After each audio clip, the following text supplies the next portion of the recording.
এবার পূজা বাড়ি যাইবে না? হ্যাঁ জামু।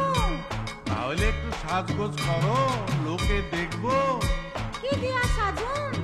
এইবার কিছুই তো দিলা না। কেমনে দেমু? এবার পূজা বোনাসও পাইলাম না, তোমারেও কিছু দিতে পারলাম না। চাই না আমার রেশমি চুড়ি